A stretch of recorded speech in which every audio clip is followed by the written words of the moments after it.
co-chairs, so Maria Ishida and Sally Powell-Price and I, we were discussing amongst the three of us before that Lauren takes the stage that we would talk about a survey we would like for our members to take a look at. So Sally, do you want to cover that?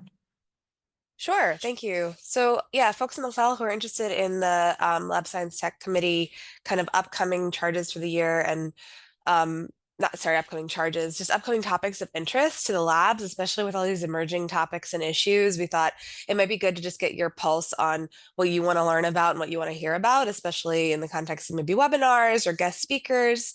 So I'm just going to pop in the chat right now a survey link. It should just take, 2 minutes to answer. It's just a Survey Monkey, and it just has a couple lists of what kind of lab areas or area topics of interest your teams or you might have in mind for next year for the LST. So I'd love for you guys to take this. You can even just during the call today if you want to take the time to do that. And also please forward this to anyone who it's open to anybody who's on the LST or has interest in being on the LST to see the type of topics we cover. So I don't know if you have anything to add to that, Maria or Sally, but just popped it in the chat. Thank you, Sally. And Sally P. Yeah, and probably we'll send this in an email on the notes of this meeting, so then everybody has opportunity to take that survey. So let's go for our guest presentation. Like Sally F. mentioned, we have our presenter, Lori Young.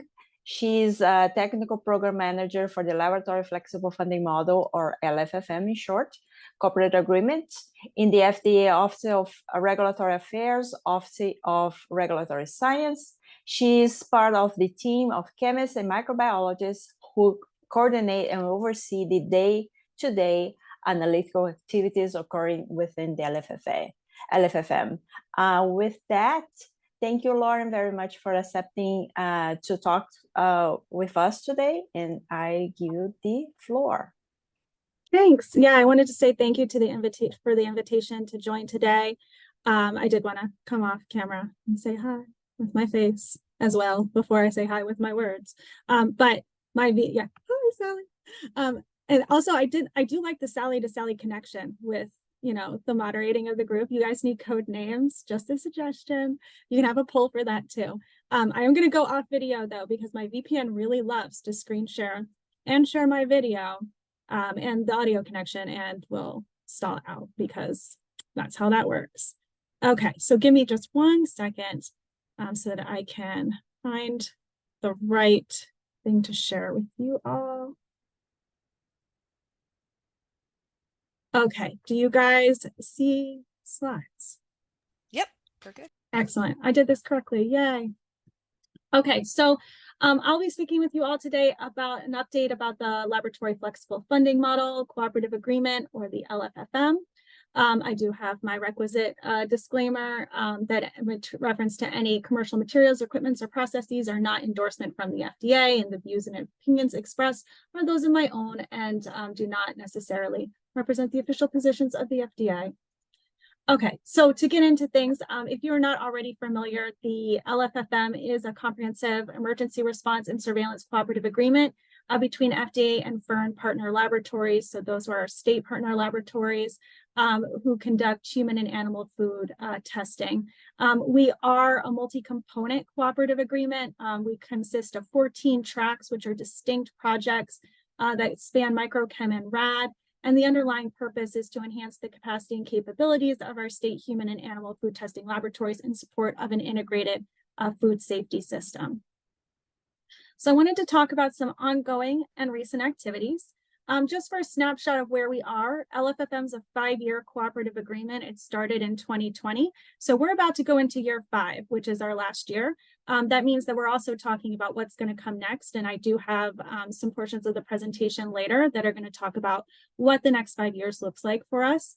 And you can see that our funding level has ranged or varied from year to year.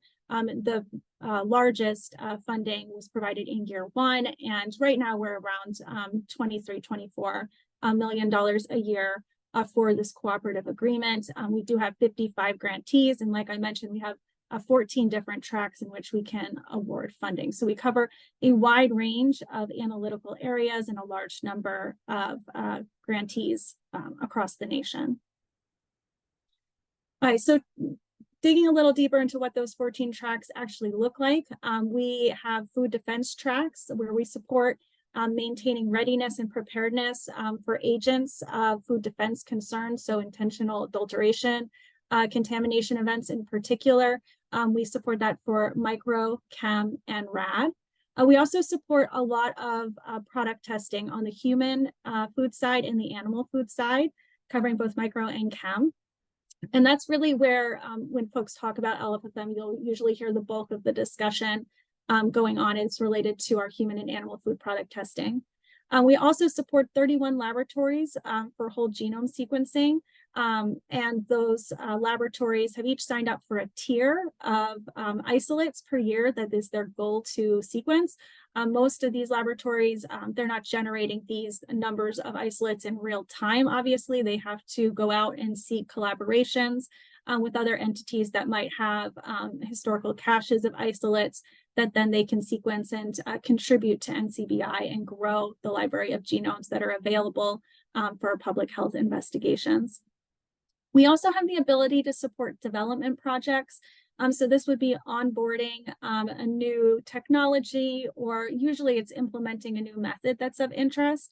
And each year we select specific methods or areas that are of a need. Usually it's because we want to then roll those areas after they're developed into surveillance. So each year we'll have a few projects where we support onboarding a certain method, instrumentation, et cetera, for micro and chem.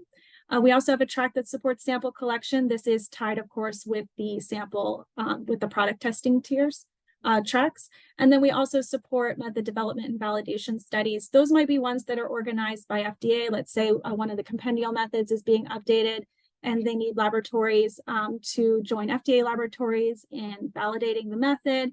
Or it could be a state proposed project. Let's say a state has an interest in extending a method to new matrices, or extending it, doing a platform extension or an analyte extension. All those types of things we can support under that method development and validation track. And lastly, we have a data exchange track, which is to assist laboratories in connecting their LIMS and mapping with the OR8 data exchange, which allows for submission of data from the state's laboratory LIMS system right into FDA's IT system. Okay, so I want to talk a little bit about surveillance sampling and really its larger impact, because we see that a lot of things with a really tangible public health benefit come from the surveillance sampling that occurs under LFFM. And there are a variety of permutations that you can really see this taking its course. So the first is, obviously, we're hoping that our surveillance is identifying issues in a product, in a facility, et cetera, before it becomes an actual outbreak. And we have several examples where, that kind of detection and follow-up corrective action is happening. In year 2 of LFFM, we actually had 2 separate states pick up LM that was in peaches, and they traced back to the same packing house. And the RRT that was associated with the state that had the packing house did an investigation. They did swabbing at the facility and found that same strain in the facility. So that provided pretty conclusive evidence that it was a packing house contamination issue that was getting into product. They worked extensively with the firm on sanitation, additional swabbing and things like that. So that's a really good prevention type story where something is found before it made people sick, at least to what our public health system is able to identify. Another example would be kind of identifying a resident strain that's in a facility. For example, just this past year, we had a state isolate ILM from some soybean sprouts that were found to be highly related by whole genome sequencing to strains that were found prior within the last year, both in product and in swabs. So that indicated that that strain, even though it had gone through a first round of kind of corrective actions and sanitations at the facility, was not fully effective because the strain was still found in product later. And so this generated additional investigations, environmental sampling, and in prioritizing the firm for inspections in the future. So that's a good examples of how this surveillance can find results that lead to some real prevention work before it causes an outbreak. The second type of permutation you can see is where surveillance sampling can be leveraged and can actually identify and stop an outbreak. We either didn't know what was happening or an outbreak that we knew was going on, but we didn't know what the vehicle was. So we had two examples, and these are both within the past year. The first is where a surveillance sample of salmonella in a dog food, when that isolate was sequenced, was found to be in a cluster with 7 illnesses. This cluster of illnesses had not been previously investigated from the public health epi perspective because the illnesses were the time frame was too long and the number was not high enough to reach the threshold for which CDC would start talking with states and doing epi investigations. But this positive sample, once that was found, caused that epi investigation to occur. There were links that were identified. There were outbreak advisories posted by FDA and CDC about this. And obviously there were recalls associated with this, an initial recall and then an expanded recall of that product produced by that facility. The second example would be the cotija cheese that Hawaii actually had a surveillance sample. I have another slide about this because it's a very interesting holistic story. But that sample was linked by whole genome sequencing to what actually turned out to be a 10-year multi-state illness listeriosis cluster that had been investigated a couple times and was not able to have a vehicle identified until this sample really tied it together and identified that facility as the originating source of the product that was causing those illnesses.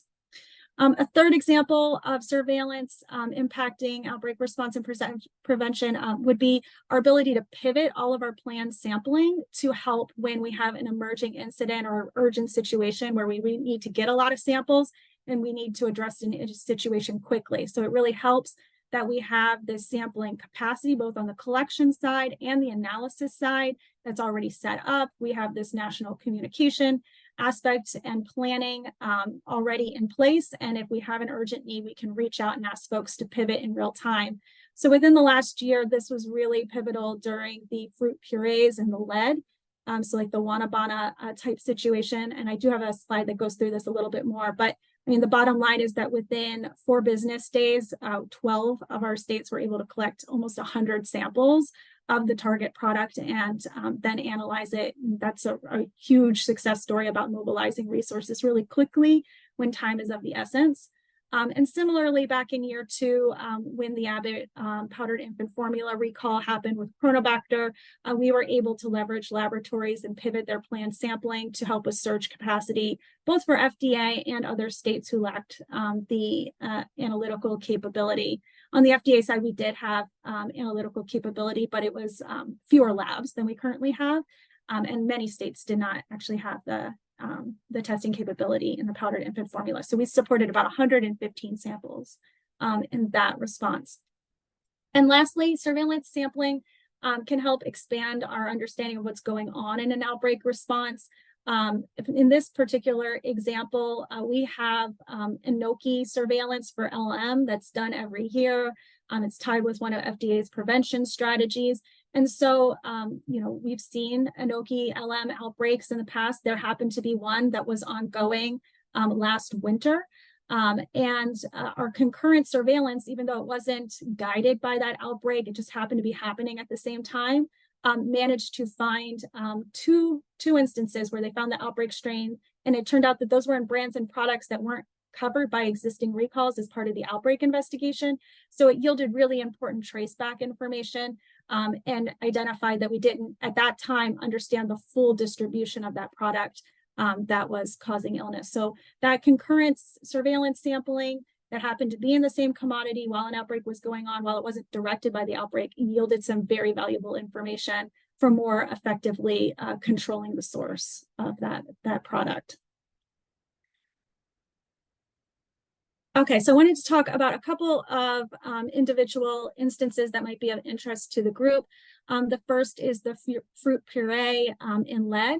So this occurred back in October of 2023, and actually it started with the North Carolina Health Department, where they originally identified the issue in this product. They had done some investigation for elevated blood levels in children and identified that this product had elevated lead in it. They notified FDA. They submitted data packages to FDA, which underwent the requisite reviews, and FDA issued a consumer advisory based on those North Carolina samples and findings. And so that really opened up the next question of, well, if it's in this product, how many products is it in? Is it in all products distributed with this brand? Could it be in other brands? That those sorts of questions were really urgent given the high levels of lead and the acute toxicity from this product in the very vulnerable population. So we were able to do a pivot request through LFFM to try and test pureed products that were produced by the originating firm in Ecuador to determine the scope of contamination within products that were being produced by that facility. And as I mentioned, within 6 calendar days, which were 4 business days, there was a weekend in there, almost 100 samples were collected for toxic element analysis across 12 laboratories. And then not counted in that number is the immediate work that North Carolina Department of Ag did based on being notified by their partner in Department of Health. We also had several instances where LFFM laboratories supported complaint investigation, elevated blood level investigations within their state. And we also had at least one instance where a state had product associated with an illness investigation, and they could not do the toxic element testing, and we supported that through LFFM as well. Of all that testing that was done, 4 states had Wanabana or Weiss packages for cinnamon apple fruit puree, and those that were high in lead, and resulted in data package submissions for use in FDA regulatory and compliance actions. Another thing we did as a subsequent follow-up to this was set a goal of collecting and analyzing at least 100 ground cinnamon samples within year 4. So again, year 4 started July last year and it ends June 30th of this year. And of note, 4 of the samples that came from that effort were included in the March 2024 FDA cinnamon advisory and recall. So those were samples collected by Missouri and Maryland. And I should mention, like, if folks have questions or anything in the middle, feel free to chime in. I'm not sure I can see the hands if they're raised. So if you don't raise a hand, just cut me off. Okay. So the next one I want to talk about is the Listeria monocytogenes in a queso fresco type cheese outbreak. So kind of starting back of like why LFFM was looking at queso fresco type cheese in the very first place is that FDA has a prevention strategy. It's posted on our external website. And as a result of that, we every year plan a significant number of samples within LFFM's microhuman food track for testing of queso fresco type cheeses for El Mono. So we tested 1,700 samples last year, over 1,000 samples are planned for this year. So that's kind of sets the stage. We do a lot of queso fresco type cheese sampling, and this is the reason why. So as part of that sampling this year in January, Hawaii collected a sample of cotija cheese and they reported a confirmed LM positive. They did conduct enumeration on this, which was below the detection limit of that method for the enumeration on that product, and it resulted in a recall. As another additional follow-up, because the firm was actually in California, first the state went in and did an inspection and conducted additional product sampling, which was negative. And then Hawaii reported the whole genome sequencing for this strain that they had isolated and noted that it was related to clinicals in the database. So this resulted in CDC reopening what was a historical El Mono outbreak PulseNet cluster. It had illnesses all the way back to 2014 and had been investigated twice before, but closed without identifying a vehicle. So the whole genome sequencing bioinformatics folks did analysis and identified that that sample was a match to clinicals. The incident got transferred to core response team. FDA did an inspection, which found environmental swabs that had the same strain. And this resulted in a very wide recall of this firm's product and obviously outbreak postings as well. So that's a very impactful example of how surveillance sampling, when it's, we have it prioritized, looking at things that have historically caused illness outbreak. You can't come up with a better example of how that can play out in real life and solve actively ongoing outbreaks. Also wanted to give a shout out to APHL. I talked a little bit earlier about the peaches and the packing house. They did a really nice write-up in collaboration with the states who were involved in this one. They worked with their RTs as well as the laboratories to put together a nice story here. And there's a link to it if anybody would like to read about it. Okay, so holistically looking at all that surveillance testing and what has come from it. So in years 1 to 3, we have tested over 57,000 human and animal food samples. Over 15,000 food and environmental isolates have been sequenced and uploaded.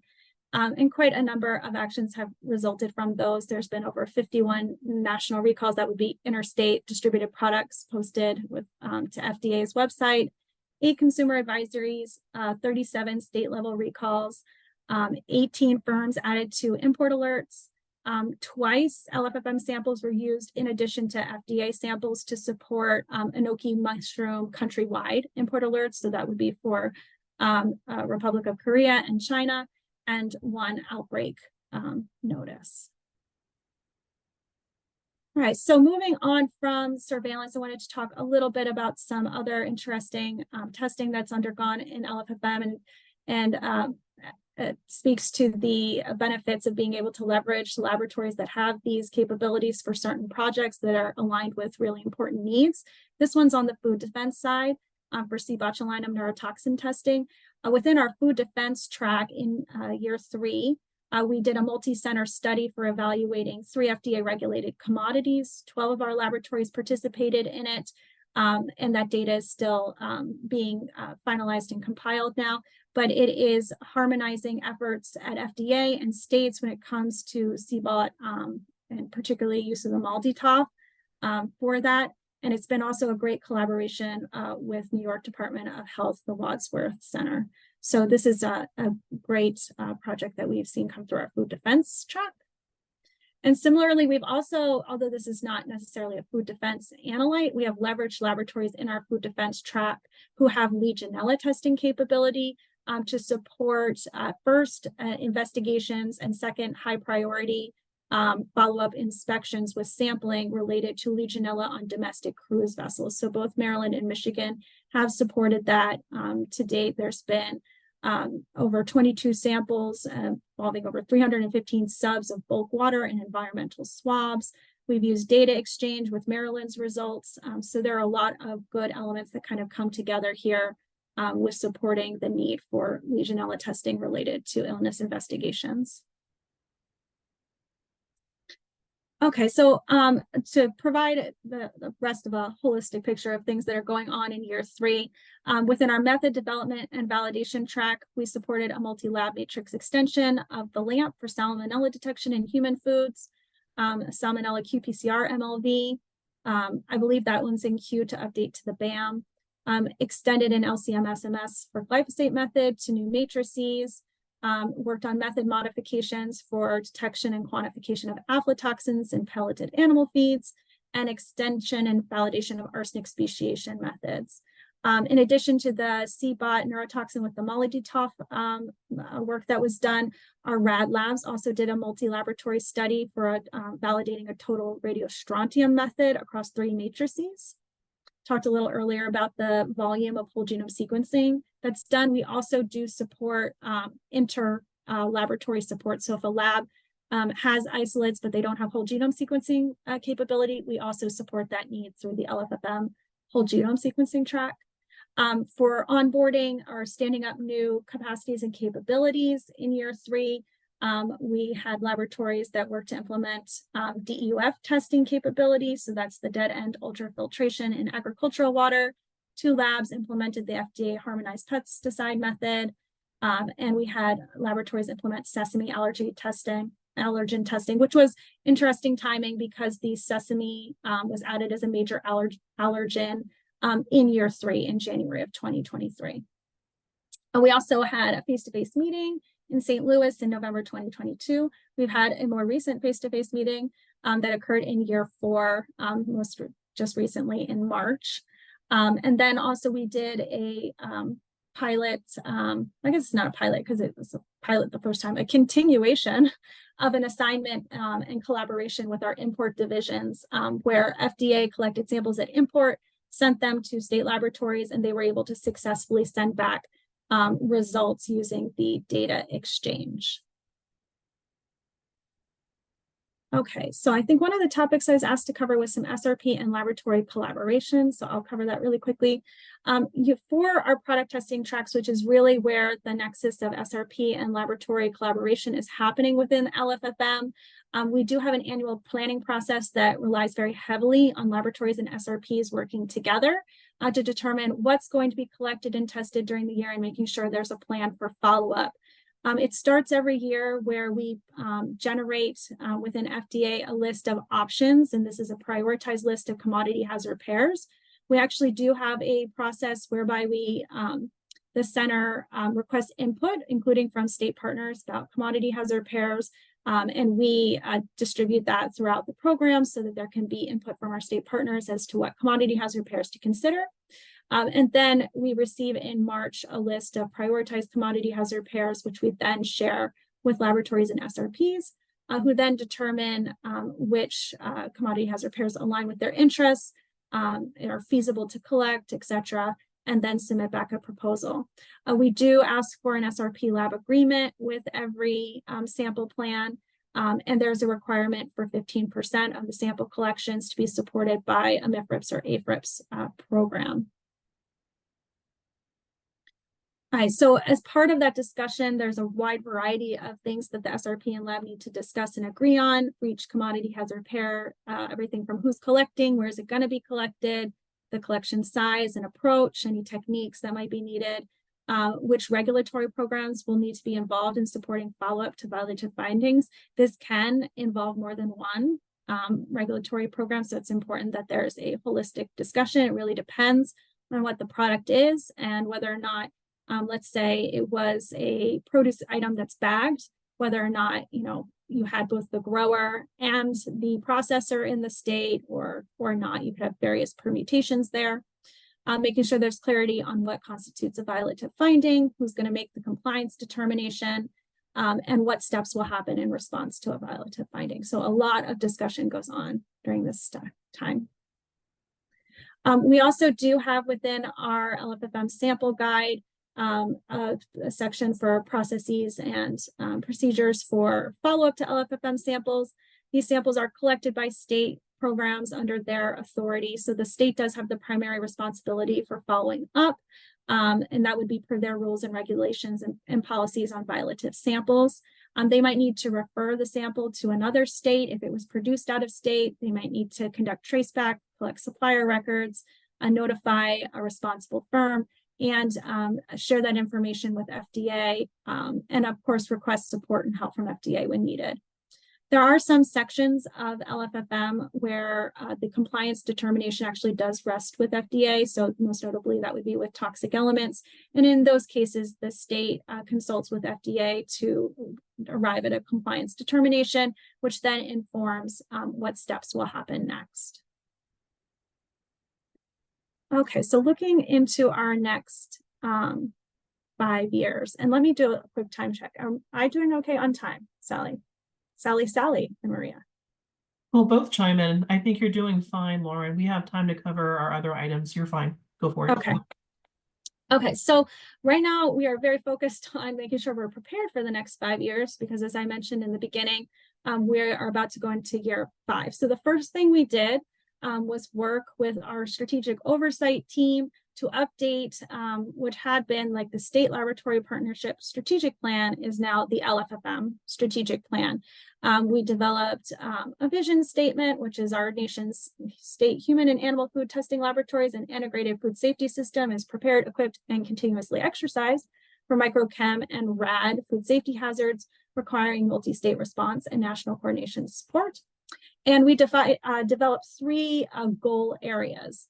So they can be kind of summed up in 3 areas. We want LFFM to make sure that we are addressing a surge capacity need, so that we are furthering an IFSS through surveillance and providing surge capacity, that we are supporting the needs related to the data generated by the program, so maximizing reliability, usability, and shareability of meaningful and actionable LFFM data with all stakeholders, and then supporting our state partner infrastructure laboratories throughout the nation, so strengthening the analytical capacity and capabilities of our state partner laboratories.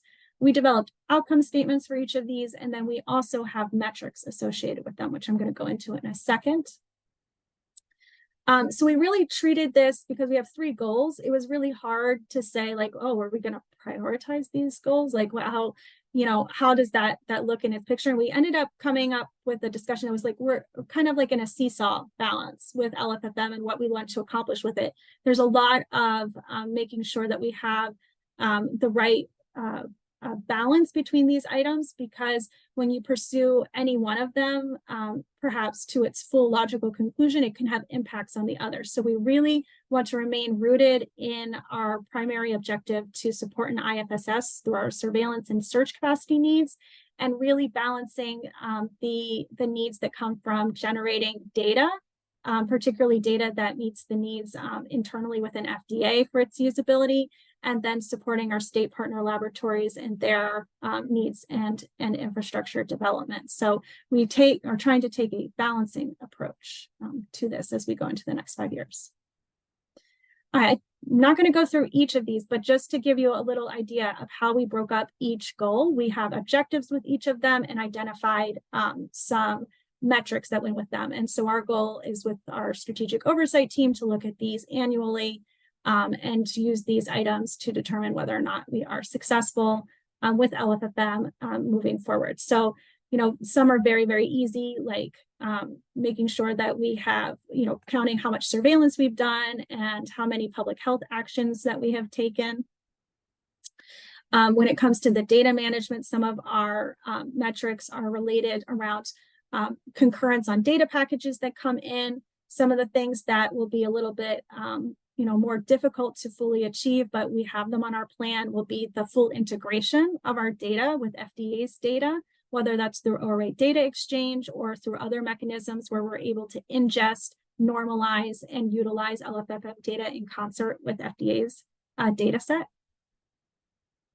And then for state partner support, some of the metrics that we're looking at are things related to ISO accreditation, support of regulatory program standards, how many methods that we've been able to take through, development, validation, and operationalizing under product testing tracks, et cetera. So we have a wealth of things within here that we're pursuing in the next 5 years.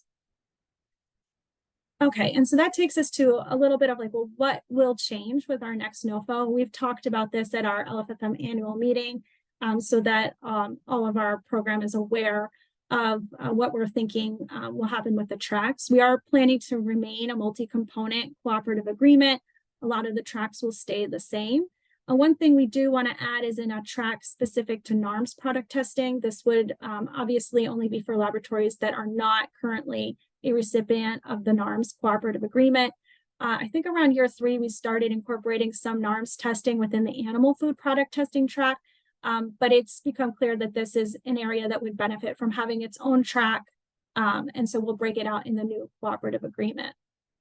We also are going to make some changes to our whole genome sequencing track. We'll have one that's maintenance, which is really focused on supporting the maintenance of whole genome sequencing capabilities for laboratories that are in product testing tracks. And then we'll have another track, which is throughput focused. And this will either be focused on having enough collaborations to generate and sequence a certain isolate tier, or having collaborations and partnerships to support environmental monitoring programs, particularly those related to agricultural growing regions. We're really looking at some of the university or academic laboratories that are part of Genome Tracker and in our whole genome sequencing track would probably have the best outlook for generating those types of collaborations to do that type of sequencing at the throughput project level. One major change we will make is to have method development and validation and capacity capability development broken out per discipline, and also not require labs specifically to apply to them. So in the current cooperative agreement, you had to identify in the very first application that you were interested in this track, and then everybody was stuck with that for 5 years. So in this next iteration, we'll have kind of an auto entry to these tracks, if you will. There'll be no need to specifically apply to them. We also are not going to have a sample collection track, and the funding levels for the product testing tracks have been adjusted to accommodate for that. So it will all be together within that one track and not broken out. Some other things that we've discussed or anticipate being changes with the next NOFA will be requiring ISO accreditation related to the discipline, and these would be for the product testing tracks. That the 2088 agreement has to be in place prior to the application, with an exception for laboratories in whole genome sequencing only. An SRP lab agreement will be required with the application and then annually with the sample plan.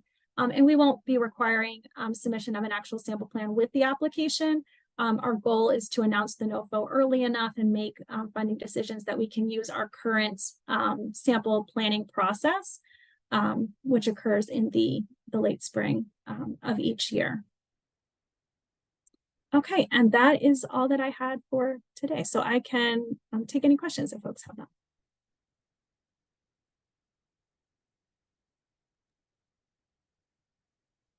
Lauren, I don't see any questions in the chat, but anyone who's online, feel free to unmute yourself.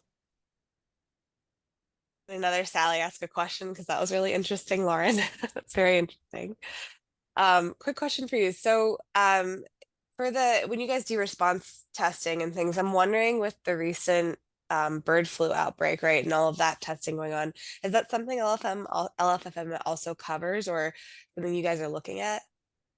Yeah, so not right now within LFFM. I mean, there are obviously other areas of FDA that are very much looking at this. I would say I'm gonna have to put on a different hat for a second, so bear with me. So like, I do LFFM, which is a cooperative agreement, but myself and the folks that are on our staff, we also manage the Food Emergency Response Network at large. And so we definitely have done outreach within the FERN about who has capabilities. This is all very much within a preparedness and information gathering stage when it comes to HPAI in, you know, anything that's going to be FDA regulated or FSIS, because we did this in partnership with FSIS, of course. So I would say we're at that stage. We are not at a point where we've discussed either pivoting for LFFM related to HPAI, or actually directing and guiding laboratory support for those testing needs, although it theoretically is something that we could do. That helps. Thank you.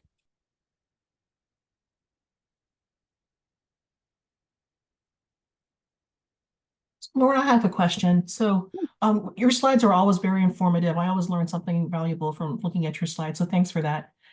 So an overarching theme I see with LFFM is that we are developing a national workforce of regulatory laboratorians that can support, you know, enforcement decisions and also positive public health outcomes.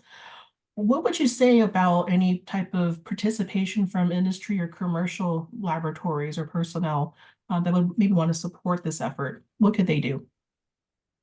Yeah, so I think for the foreseeable, you know, future, the way that we're developing the program, you know, when it comes to the grantees themselves and the work that we're doing within there, that's pretty squarely going to remain in a regulatory laboratory, state government laboratory type space. I would say and note, like, we do have, particularly when it comes to like whole genome sequencing or maybe some of our RAD, you'll see more like university type involvement. But I don't think that we would see really from like an industry or commercial laboratory perspective, like involvement in LFFM. I know if we're thinking about like industry or commercial partners in like a broader sense, I would say, you know, the continued engagement through APHL and venues, you know, such like this are really important, because it is a holistic, you know, in community and environment to make this work. But if it was direct involvement in our surveillance testing, I would foresee that will always be a kind of a state regulatory, laboratory, regulatory program type level. Thank you, Lauren. And maybe also on the vein of offering different types of equipment, you know, for the future, you know, those kinds of capabilities. Just yeah, thinking out loud here. So yeah, I think there will always be as you know, methods evolve, platforms evolve, like refreshes are always needed. We will always end up with groups of labs that are going to need to transition things at certain points. And I can certainly say through, you know, LFFM, like those might be things that we even set as priorities in the future. I really think it's great when there are, you know, industry partners who work through, like I know within collaborations with APHL to like offer public laboratory pricing and things like that, or the ability for laboratories who have a need at the same time to, you know, to go in together, right, for more advantageous pricing. Those are always wonderful things to see, and certainly are effective when things are happening at scale.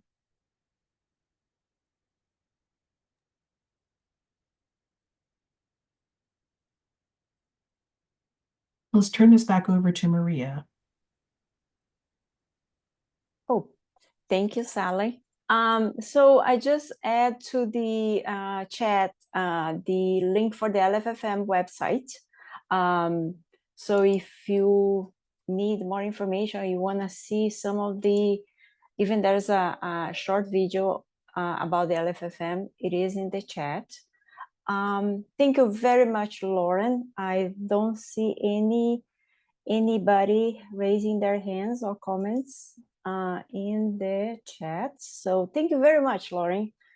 Thank you for having me. Yeah. All right. So I guess now we go to our section of discussing our charges. And I'm going to actually pass the word to Sally. F. Sounds good. Sally F. Yes. I think what we'll do now is share screen and give you guys a look at our charges. We did send these out, or make them available rather, on the meeting registration website for this meeting. Can you guys see this okay? Maybe you would like this to be a little bit bigger. Is that all right? Yeah, Yes. yeah, I think that's good, unless anyone wants it Let's closer. go up a little bit. Okay. So as you all may know, we do have 6 committee charges. Just a little bit of history. Each of these charges, we've given feedback to AFTO and to the board to take a look at. And so that report, if you want a copy of that, we can send that back out to you guys. But so for charge number 1, you heard Lauren talk about APHL, that's the Association of Public Health Laboratories. I would say a sister committee of ours is the Human and Animal Food Testing Committee. So it's made up largely of state agriculture laboratories and so forth. And so we tend to have a lot of collaboration, cross-pollination between the AFTO LST committee and the APHL committee. And the mutual interest types of activities, LFFM certainly is at the top of that list there, but there are other ones as well. As co-chair, I also have a side title of being the liaison between this committee and APHL. And you guys heard a quick discussion about high path avian influenza. That's something that APHL's HAF committee is working on right now with APHL's biosecurity and what is it called? Biosafety and Biosecurity Committee to come up with some general and some specific recommendations for dairy testing laboratories for safety. So just given that there is just a rainbow of activities there, the co-chairs recommend to you all that we would continue this charge for the coming year. So I just want to open that up for any comments or discussion. And if there are none, we'll move on to the next one. Just want to talk through each of these charges first.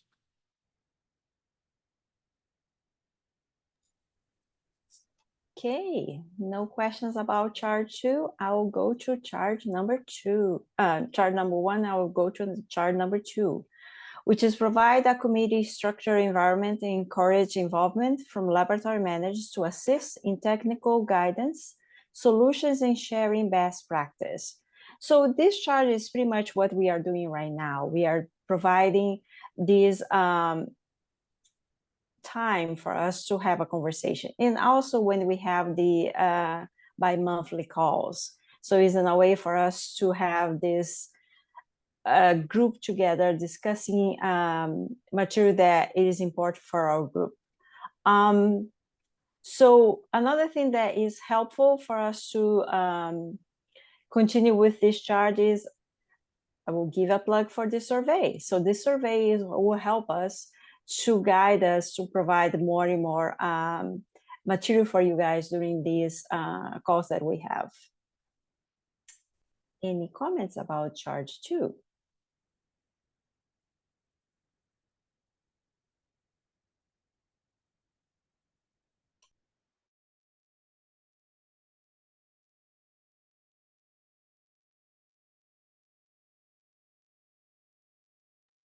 I don't see any in the chat, Maria.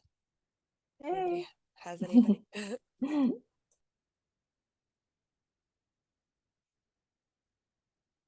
Thoughts?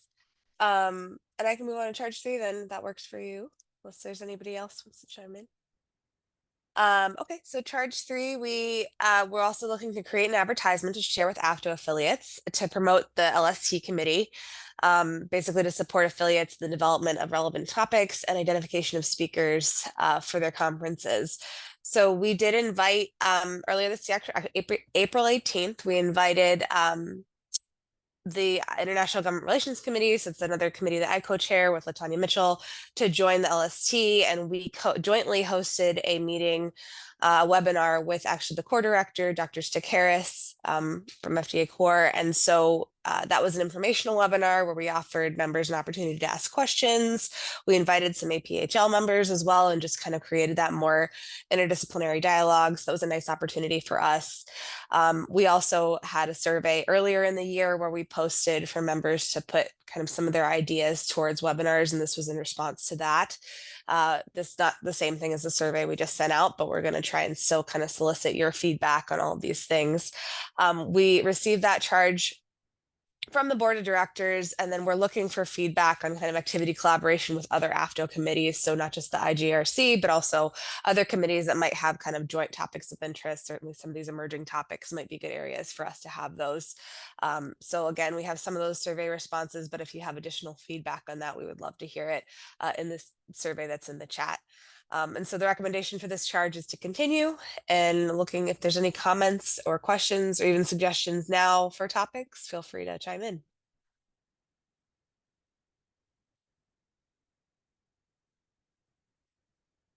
You can pop them in the chat too if you want, or just speak up or a small group.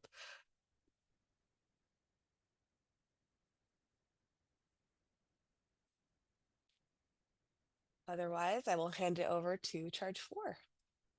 Okay, so I'll walk through charge 4 with you all. This is one that when we put this into the agenda a couple of weeks ago, we didn't know at that time what the new information was about the FDA strategic plan for our state human and animal food laboratories.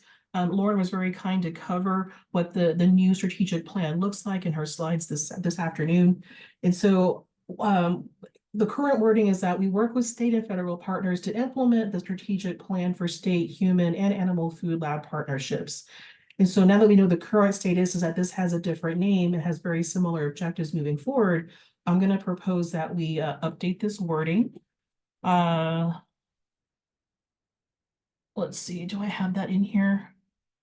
And actually, we might talk more about this with charge 6. I just want to throw it out there that since this got posted, we do know the current status, and then I think that the co-chairs are recommending that we would continue this charge to support where we can any of those strategic plan needs.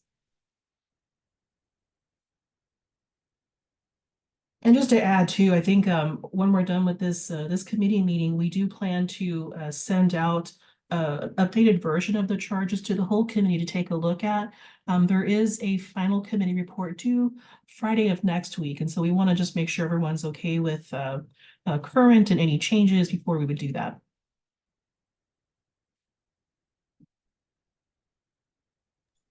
Okay, charge 5, I think that's Maria. All right, thanks, Sally. So the chart number 5 is maintaining the portions of the AFTO A to Z index. And we are also recommending this to continue. So for this year, we have Joe, Twy, and Sally working on this. And actually, Steve, thank you, Steve, very much. He organized in different buckets, and there's a plan for us to keep those informations up to date. So I think that's why we want to continue with this, because the information will be easy access for the members, and then we can update them as we go. And if nobody has any comments, Sally P., the next charge is yours. Feel free to interrupt anybody if you have any comments on charge 5, or pop them in the chat. Otherwise, so charge 6, we had to create a paper or webinar on the topic to how to effectively collaborate with state, local regulatory programs on sample programs and planning as part of that lab flexible funding model standard, which today I would say our end of year meeting speaker with Lauren was a great way to capstone that. This is also something that if we, decide to do this in the future, how we'd want to kind of push this forward. So the recommendation right now is just to look at this current status and needs on this topic. So if we think that we want to continue, it seems like they have quite a few relevant topics of interest, but want to make sure that's still relevant to the committee here. So open, I think, the floor for discussion on that. If anyone has comments, questions, suggestions.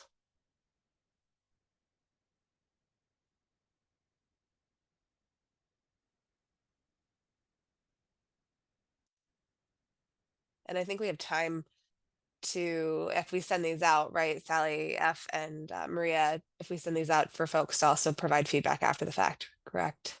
Yep. Yes. And also when Sally sent out the link to the SurveyMonkey earlier, that's going to go out to membership as well. And we think that these responses are going to inform on any other needs that this committee might have. Just with our backgrounds, both Maria and I are both from the state government sort of background, and Sally's from industry. And so we'd like to hear additional voices about what this committee would like to see moving forward. So just recently, we've had some discussion among the co-chairs we want to share with you all. The possibility of consolidating some of these charges just based on new information. And just want to throw that out for discussion. Let's see. How about we start with perhaps charges 4 and 6. I mentioned earlier with charge number 4 that I'd like to consider rewording this one. And just looking at what we've done this past year, what this next year might hold, I would like to propose that we combine both charge 4 and 6 into one. And some wording to go with that. I have some that I can just kind of drag and drop in here.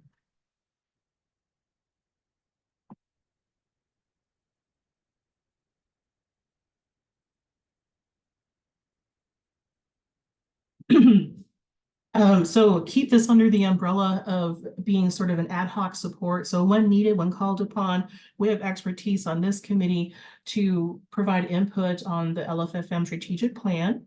And a bullet point underneath that could perhaps be, or just enveloped into it, could be, how we collaborate with our state and local regulatory programs, any kind of planning, those kinds of inputs that could be needed for the next year at least. So I just want to throw that out there. So we would reduce our charges from 6 to 5 if we were to move forward with this. Just want to introduce it here. Any discussion?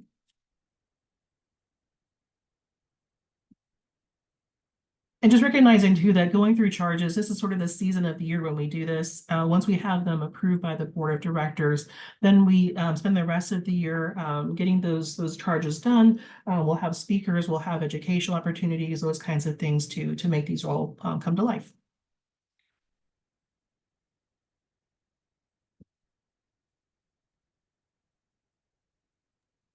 And this is something we, just as chairs, had talked about as well. So we felt that this might make it more digestible for the group here. So yeah, interested in your feedback.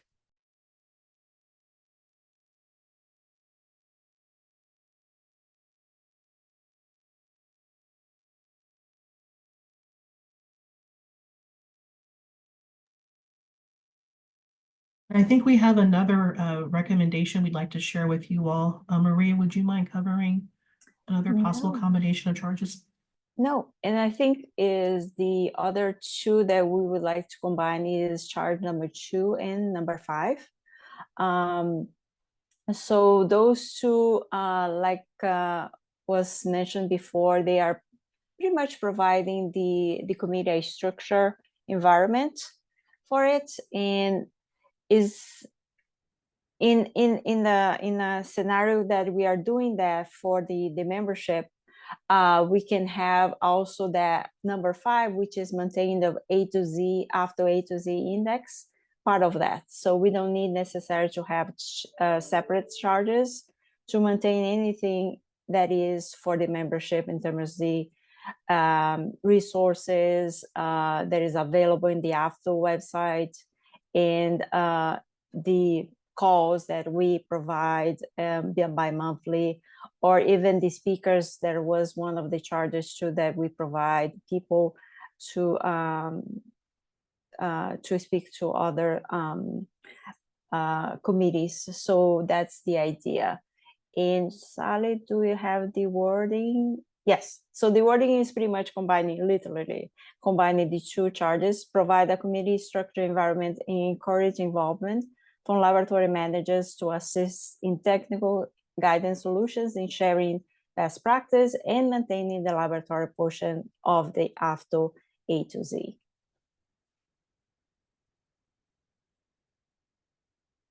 Any comments, any objections to this combination?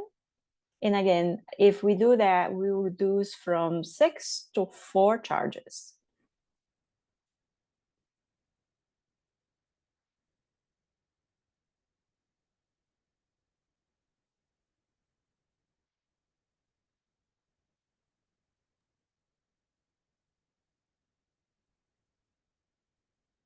Very acquiescent group today. Also a Friday, and we're getting close to Memorial Day weekend. We know this. I know. Yeah. That's on my mind, of course. It's true. Well, you all get bonus points for joining the call, so thanks.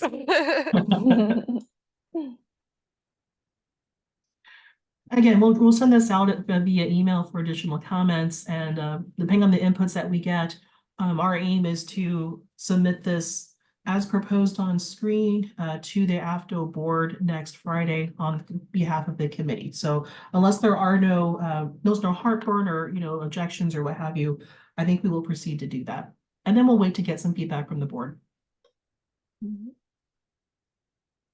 Now we move to item 3 of our committee agenda. Open discussion, something that we brought up, gosh, was it February or March? I forget, Maria, but we have sort of a growing or budding list of conferences that we'd like to share with everybody, just as a way to engage, see what else is out there. This works well if we get additional input from you all. What is important to you? What kinds of meetings do you go to, or do you like to know about? We have upcoming at the top and then past meetings down here. And kind of a vision for this is as you populate this list, by this time next year, hopefully the 2025 versions of these meetings we can post and share with everybody, just as a way to look at other professional development networking opportunities. So just amongst the co-chairs, we were discussing ways to disseminate this. Looking for feedback from you all on this. Is this something you would like emailed, perhaps? Maybe this could be a part of one of AFTO's distribution kinds of emails that go out on a weekly basis. Just want to see what would be best for you all. And also, it's a call to add to this list if you have anything.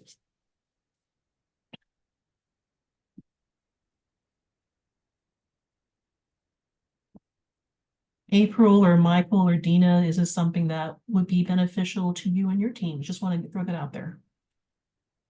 Hi, this is Mike from Hawaii. Thanks. Yeah, I'm the SRP, so I'm not as plugged in or as not to be facetious, but as interested in a lot of the lab, um, you know, uh, networking. But just in general, I think it's important. I had a chance to meet Maria in person, and Lauren as well at the LFFM meeting in Houston. And so having these, at least the opportunities, and if I'm not necessarily interested, certainly we have, there are lab, personnel that, I can always forward to. Thank you. Thank you, Michael. And the 512 area code, would you mind just introducing yourself briefly?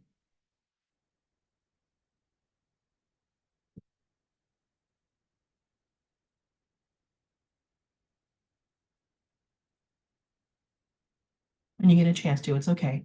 Thanks for joining us, Michael, and everyone else. Much appreciated. And Sally, Dina just wrote in the chat that yes, I think useful for us. So thank you for that feedback. Thank you, Dina. Oh, Zoom quit unexpectedly. Did you guys get this too? You're still with us. We're still Okay. Woohoo. I think also this committee meets bi-monthly, so every other month. We're looking at our next call being on Fridays, so Friday, August 9th at 1 p.m. Eastern, and we will send you all an invitation for that after this meeting. But one thing we talked about is, when we have the months that we don't meet, would you all appreciate having an email update from your co-chairs about some things that are going on, just to bridge the gap in between months? Just want to throw that out there as well.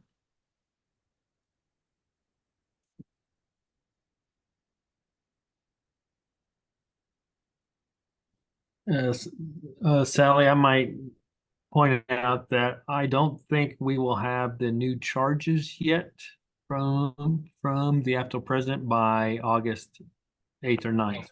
So just wanted you to know that. Okay. Thank you, Steve. You guys can still work on stuff, but the new charges may not be approved by them. Okay. Okay, thank you. Thank you. One thing I'm looking at, we're looking at for August meeting, AFTO was approached by AOAC International Leadership about a month ago to reconnect in some ways, and take a look at some of the projects and current and forthcoming efforts that they have going on in food safety testing. Kate Mestovska, if you guys know her, she is the Deputy Executive Director and Chief Science Officer of AOAC, and she is offering to come speak with us and share information and updates, perhaps in August. So that's something to look forward to, and we'll advertise that among our circle here.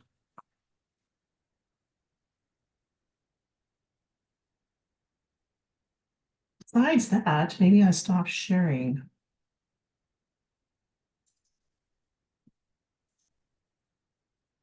Ria or Sally, am I missing anything? I don't think so. You're very organized. So thank you. I want you to think that.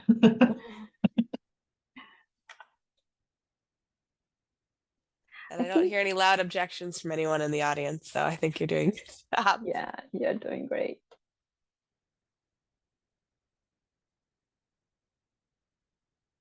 Okay, I guess if there's any additional comments, anything that needs to be discussed today, I don't want to hold anybody just because. So I would say last call for any comments.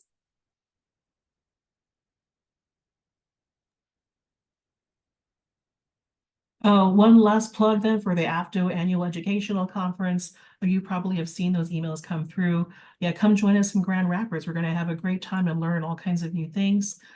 We do start on that Saturday ahead of time with several workshops.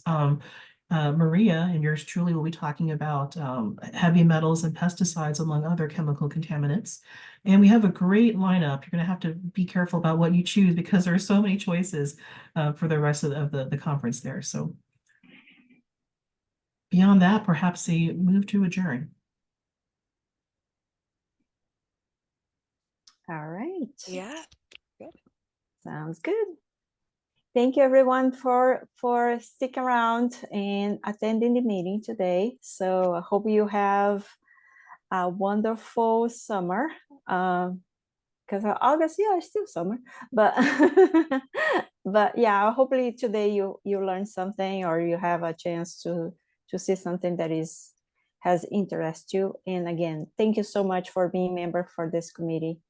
And I'll see you guys in August. Any final words, Sally's? No, thank you, Maria. Thank you, Sally F. Thank you, Steve, for hosting us. I appreciate it. All right. Thank you, everyone. A good one. Thank you.